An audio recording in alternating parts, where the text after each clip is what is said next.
Season 6 of Franchise Canada Chats is brought to you by the Franchise Growth Lab. When we fail to scale, we limit our ability to leave a mark. Franchises in this country don't have a startup problem, they have a scale-up problem.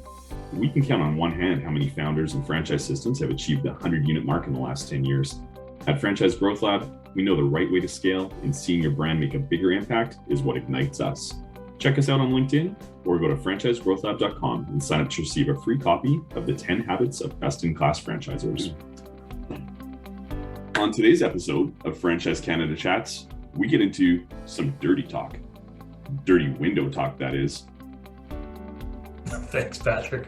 Today, I chat with Jason Primer, CEO of We Wash Windows and Calgary-based franchisee Lynden Brass. We touch on how the 31-year-old Lynden transitioned from employee to franchisee and owning his own business. And Jason walks us through the magic and uniqueness behind the We Wash Windows brand story. Enjoy the episode. No problem. Okay. Welcome, everybody, to Franchise Canada Chats. We are excited to have the crew from We Wash Windows on. Jason Primer, who is one of the founders and owner. It's Primer. Primer, I'm sorry. I should know when there's a double M that it's a soft sound. It's all good. My apologies, Jason Primer. And let me see if I can get this one right. Lynden Brass. That's correct. Franchise partner with We Wash Windows. Guys, it's really, really great to have you on, and thank you for taking the time to speak with us today and educate the franchise world on what you do. It's good to be here. Thanks. Awesome. Thank you. Why don't we start? We always like to start with just getting a bit of a background on both you and Jason. Maybe we'll start with you. Why don't you just give us a little bit of your story and the genesis of We Wash Windows and how you started? I've been at it a long time. I've sort of been a serial entrepreneur from my late teens. Back in the 90s, I was partners in a computer company. We scaled very quickly. Within a year, we had 12 employees. We were doing, close to $1 million a year, and we never made a cent. It was a completely apocalyptic thing. So I like to call it my faceplant MBA. But the lessons, they sort of, stuck with me for a long time. And I remember, you never know you're not succeeding until the very end. A lot of small business owners are like, I'm going to make this, we can do this. And that's what we were doing for about a year. We really didn't see the demise. We always thought we'd be able to turn it around. Just around the next corner, we're going to improve things.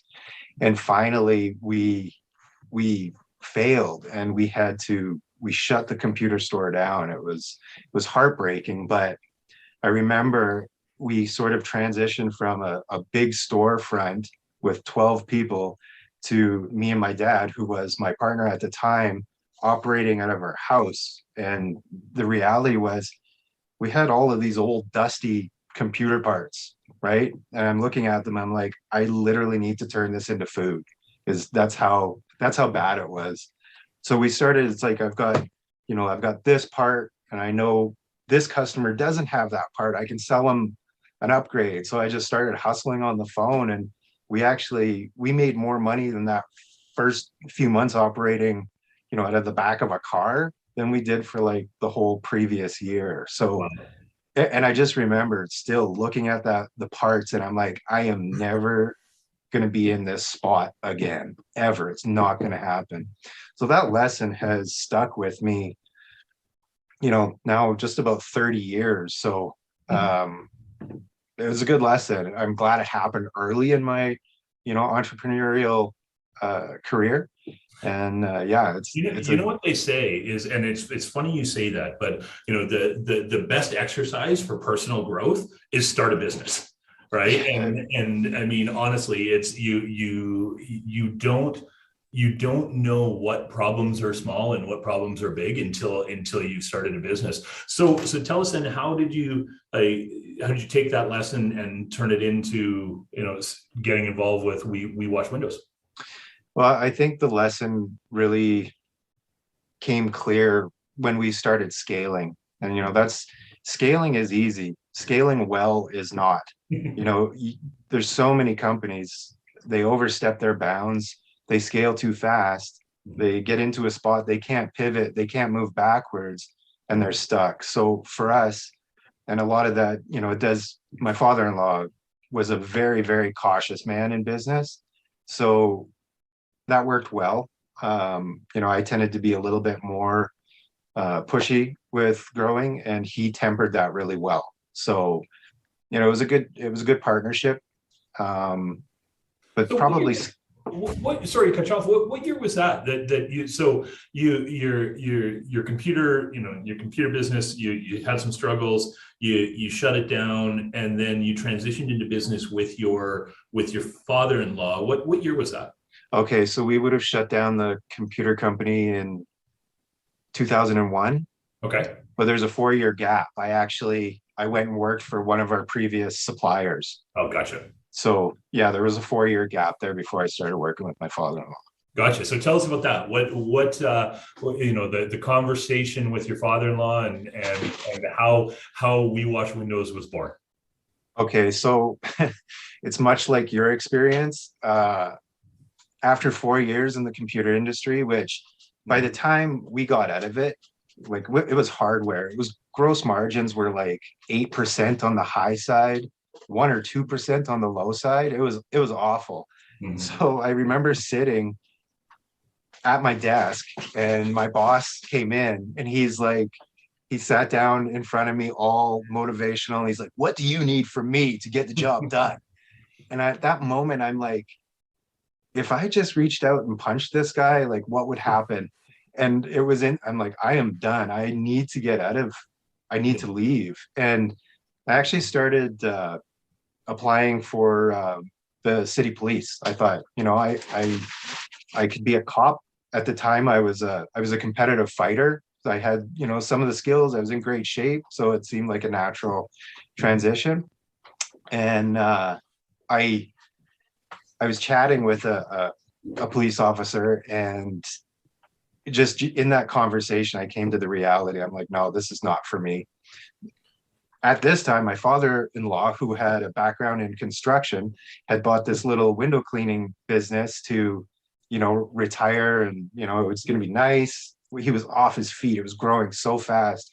He was desperate for somebody. So I thought, I'll give it a try. And he welcomed that. He's like, come do it, stick with it until you figure out what you want to do. And I remember about 2 weeks in, I was driving home. It was a nice sunny day. And in my head, I'm like, what day is it? And it's like, it's Friday. I had no idea it was Friday. The days were great, fast paced, great people. And it was awesome. And then at that point, I'm like, okay, I'm in. Let's do this. And he was happy, and we worked wonderfully together for 9 years. Wow, there's a book title in there about how to work with your father-in-law, because I'm sure a lot of people need some lessons on a successful relationship with their father-in-law. So that was what year was that? So that would have been like 2005, 2006. Okay. Fast forward to when you became the sole owner, and then what sort of plans you had to grow the company. Well, me becoming the sole owner was a little bit of there was some friction there. So as my father-in-law wanted to start stepping back, he wasn't really letting me step up. So he still had one foot in the company. I wanted to run it one way. He wanted to run it another way. So my wife and I have been together for 30 years. We're high school sweethearts, right? There's a long history there. So we never had conflict, my father-in-law and I. We got along great. And this moment, it was sort of apocalyptic. And him recognizing in himself, he's like, I need to step back. Yeah. I want you to buy me out. And the terms were incredible. Pay me when you can. And sort of the rest is history. So he was remarkable that way. Like, if if there were two sticks, he would always take the short end of the stick. Like he'd always take the short stick. It was very fair. You know what? I do want to come back. I'm going to come back a little bit later to talk about your father-in-law, because I do know that he not only did it mean a lot to you personally, but also for your professional development. So if I don't come back, remind me to come back there. But I do want to jump in and talk to Lynden a little bit here. And Lynden, why don't you tell me how you got hooked up with this guy and a little bit of your backstory and what got you into franchising? Sure. Well, my backstory is not that interesting. Out of high school, I went right into the workforce, and I bounced around several industries years before I even met Jason.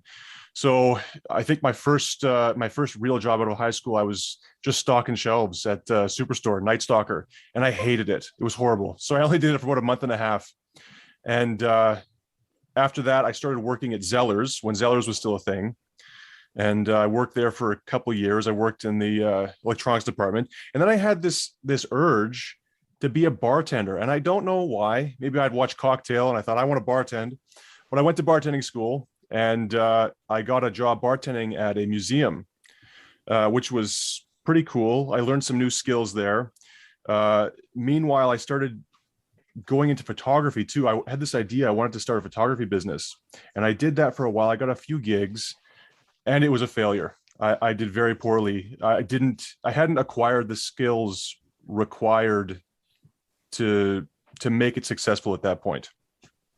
So while I was doing that, I also started doing some construction. I went into mudding and taping. And the interesting thing I found as the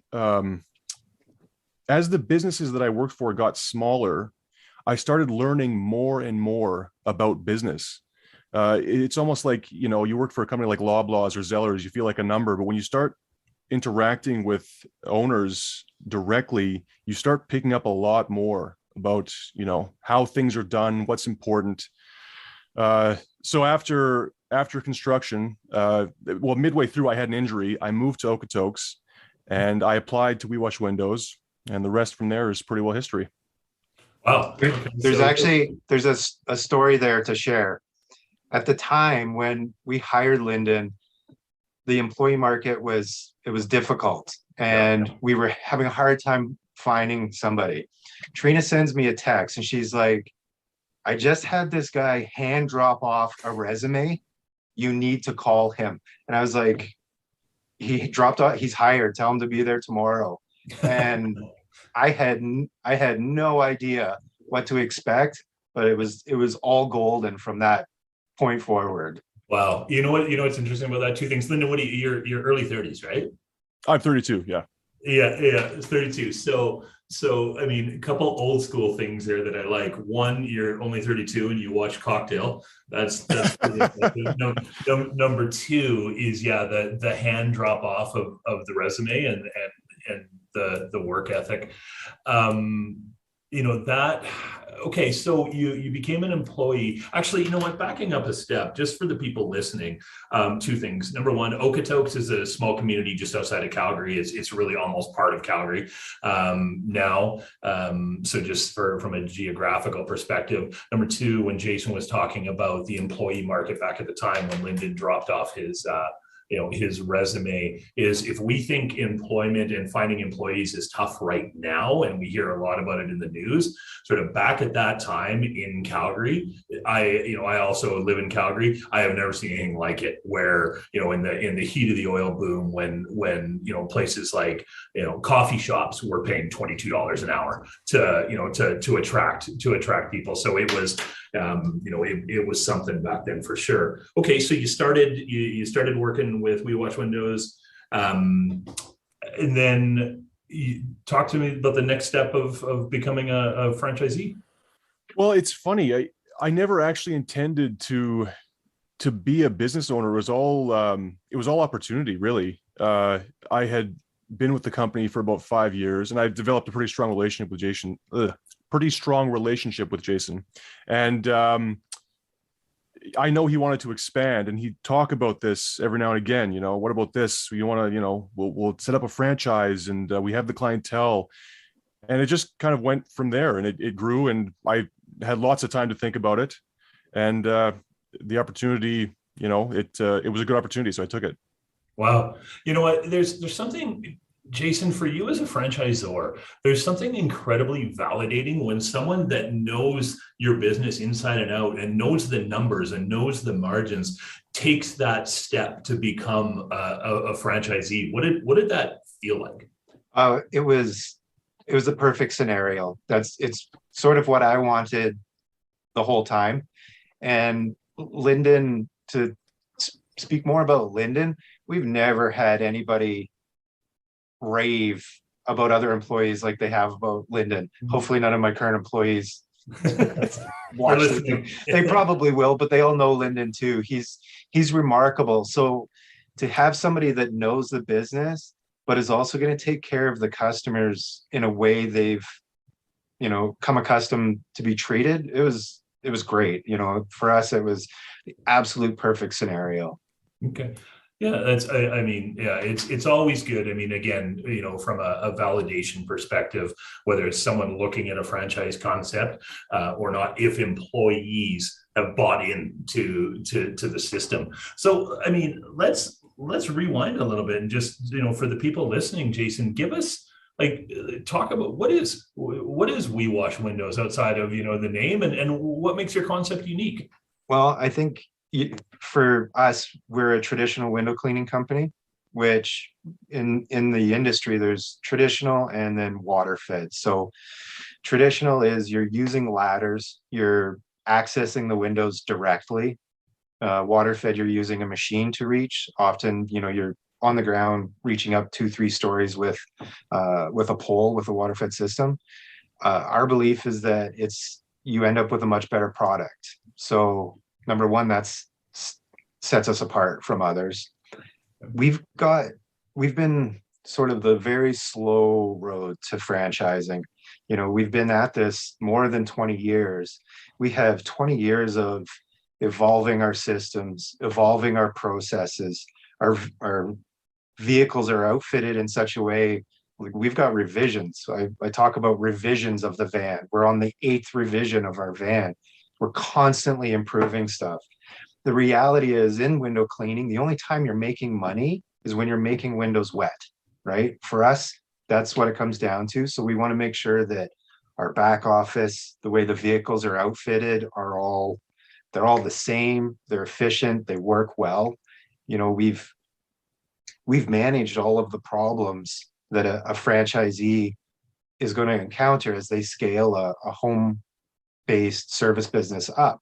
We've got those solutions. So I think that sets us out from some of the competition. There's, not every franchise system makes it.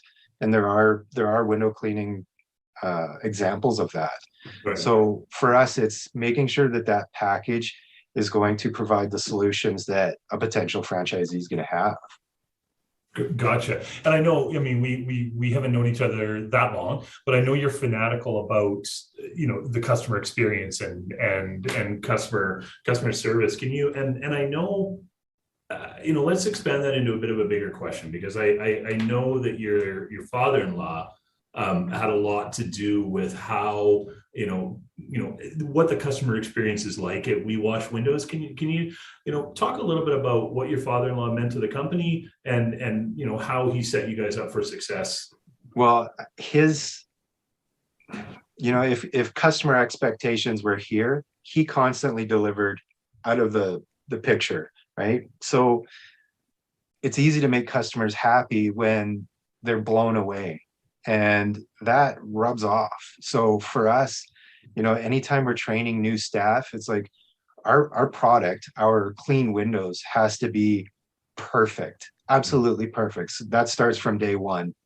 And then from there, it just, it moves forward. So the customer experience, it starts with cleaning the windows, but also our staff, we treat our customers like family. I was at a job the other day and customers asking, well, who's that lady that answers the phone? And I'm like, well, that's Trina, that's my wife. Mm-hmm. She's amazing. I feel like I have a relationship with her. Like, those are true words. So to do that, we are hands-on with our customers. And I think that, the brand is a buzzword now a little bit. It's important, but I think a lot of people, they don't realize where brand starts. And if your customer experience is not perfect or as close to perfect as you can get, you need to focus on that before you're worrying about, logos and colors and stuff like that. And yeah, an interesting point.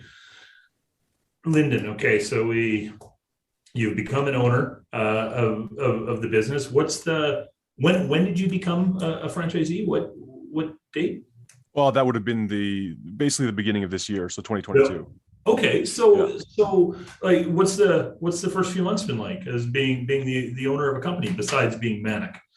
Yeah, it's exciting. I mean, we're getting into the season now, so I mean, when it was still snow on the ground and stuff, we weren't doing much, but it's been very exciting.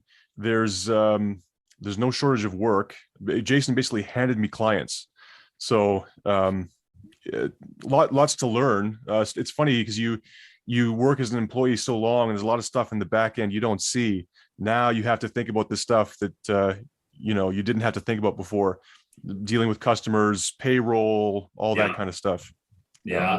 So what would be your biggest learnings then? I know it's only been a few months, but I guess if knowing what you know now and someone just buying into the We Wash Windows franchise system, what advice would you give to a new franchise partner?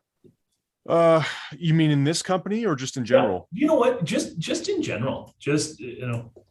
Well, I would say, I mean, if you're interested, definitely pursue it. Learn as much as you can, and try to surround yourself with other business owners. Maybe not even business owners in your field, but just try to get involved in a network of people who run small business, and you will learn a wealth of knowledge. As for the stuff I'm learning, again, it's just right now, it's really just the nitty gritty. It's tax stuff. It's the customer stuff. I mean, as you're an employee, all the customer relations, you learn that as you're working. So that's something you just take with you when you start. It's all the back end stuff that you have to start to learn when you're doing your own thing. Right. Basically. Yeah. And you're absolutely right, because I mean, we all know, I mean, and it's not just being a successful franchise partner, but just a successful, business development person or a successful entrepreneur, is the people that are best at it are the ones that understand the value of relationships and can form relationships. For sure. But what gets missed sometimes is you can sell yourself into bankruptcy and let your back end books and your tax and your remittance and everything sort of go to crap. Oh yeah. And for our producer there, I did almost swear, but I did not. So she's going to be very proud of me. But talk to me about what the support has been like from the franchisor in helping you learn sort of the back end of the business and the business management. Oh, it's fantastic. I mean, Jason is always there if I need him. I can ask him a question anytime because he's dealt with all this stuff. So if I have a problem, I just go to him. What did you do in this scenario? And odds are he has faced whatever it is I'm dealing with. All the bean counting. I feel like a bean counter now, basically. That's where my concerns are. Yeah. So obviously, if you're going to buy into a franchise, they want you to succeed. It affects them too. Yeah. So you can turn to the franchisor when you're, if you're struggling or if you have questions, they'll be there to help you for sure. Awesome. No, that's great. Jason, I know you had mentioned that you had a bit of a slower path to franchising when you sort of, decided to franchise the business. And, when we were chatting earlier, you had mentioned a mentor that you had that really sort of, when you got to that fork in the road, sort of helped you go down the path of franchising. Do you want to just fill the audience in on that a little bit? Sure. So we're lucky in a lot of ways. We've got as customers, we've got CEOs of billion-dollar companies, small companies, big companies. Just like Lynden said, there's a wealth of information there. And one of our customers is Michael Wilson. He owns a company called FiberNew. It's an upholstery repair system. It's around the world. And for a long time, I didn't realize sort of the girth of, his reach, but he had been saying we need to franchise, that, it's a gold mine. And he was sort of instrumental in planting the seeds. It's a home-based mobile service company. There's a lot of parallels between what we do and what he does. So in the sense, like, Lynden saying, chances are Jason's encountered the same problem. Well, that's the same thing. Anytime I've asked Michael questions that are stressing me out, he just sort of leans back and he's like, okay, well, this is the way it's going to roll. This is what you need to be aware of. And I think if anybody's ever, some words of wisdom that he gave to me, as just before we had started the process to franchise, or maybe it was shortly after we had started, he's like, at some point, you are going to want to quit. You are not going to want to go through with it. You're going to want to walk away from it. Don't finish it, no matter what happens. Even if you never sell one franchise, finish it. You need to see it through.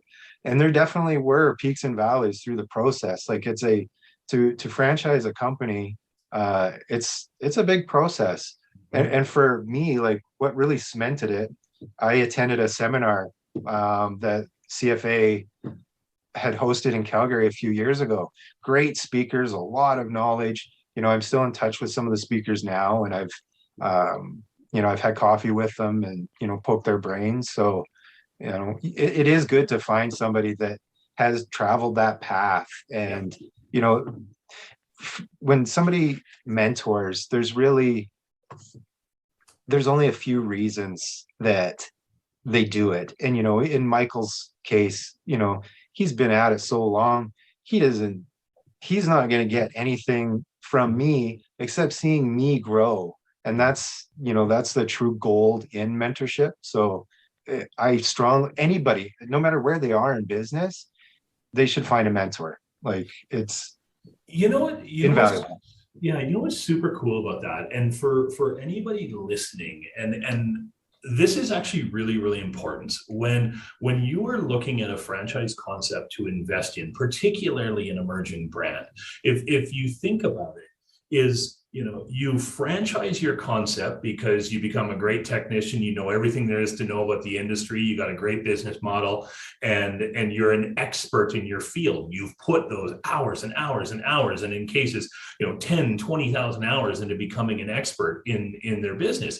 Now, when you franchise, as you mentioned, Jason, I mean, it's a big undertaking and it is expensive, but it's also, now you have to become an expert on franchising. It's not just about being an expert in window washing anymore. It's becoming an expert in franchising and growing and scaling a franchise business. So those of you who are listening, when you're weighing options of a franchisor, especially an emerging brand, is you want to know that they are voracious learners and that they are humble in the sense of they don't know what they don't know, and they seek out that advice to grow. And that's what I loved hearing what you just said. And you've been really lucky in the sense that you've had a couple of really strong mentors in your late father-in-law, and and with this gentleman as well. So, and also that you've taken advantage of it. But so on that note, what other advice? There's going to also be people listening to this that are franchising their brand. They're emerging franchisors. What advice would you give to another emerging brand? Be patient with yourself. If you're franchising a company, you're obviously a producer. You're used to making stuff happen, seeing results.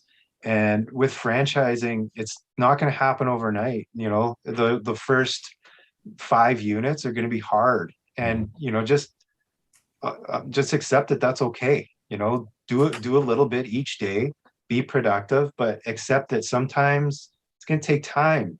Not every potential franchisee is a fit. Some other good advice I had received is like, don't give it away. it's our brand. We've built this, and Lynden's been at it long enough too. It's his brand too. So, we want to make sure we're finding the right people, and that takes time. I think back to some of the potential franchisees that we, engaged with. They would not have been a good fit, right? So, but in the moment, you're like, this needs to go. We need motion. We need something to happen. So there's a sort of a duality there that it can be a bit of a fight at times. And Lynden, back over to you about more advice for people that are maybe looking to join the We Wash Windows brand. What are the characteristics, I guess is the best way to ask it, of or who will make a great We Wash Windows franchise partner? Yeah, well, I mean, there's the standard characteristics all people are looking for, be personable and good with clients and whatnot. Strong work ethic. Because Jason was talking earlier about our system, we're right up at the window, climbing ladders. It's hard work. Mm-hmm. So you have to be, ready for a lot of physical activity. Yeah, that's a big one. That's a big one that you mentioned. I mean, not all business models are cut out for everybody, and because of the physical up and down on the ladder, the moving the ladders mm-hmm. off the trucks, all that is you do need to have the conditioning to be able to do that. Yeah, but I will say it's rewarding. I don't walk up a ladder and be like, oh, I got to do this again. You're moving so quick and you're doing so many houses per day and stuff. You don't really think about it. You just, you almost feel like you're accomplishing something in the work. Yeah, no, that's great. And Jason, I guess, we're coming to the end of our time here, but if people want to learn more about the We Wash Windows opportunity, what's the best path that they can take? Probably start with our website, wewashwindows.ca, and there's a lot of information on there. We have a franchising section that we talk about the history of the company, and there's a lot of data there, and that's probably the best starting point. Perfect. Okay, and they can obviously there's a form they can fill out or a number that they can absolutely contact you to learn more about it. Well, guys, that was awesome. I'm really glad that you guys were able to make it on, and we certainly appreciate you guys taking the time to come on the show here. Thanks for having us. Yeah, no problem. All right, with that, we'll wrap up this episode of Franchise Canada Chats. Thanks again, everybody.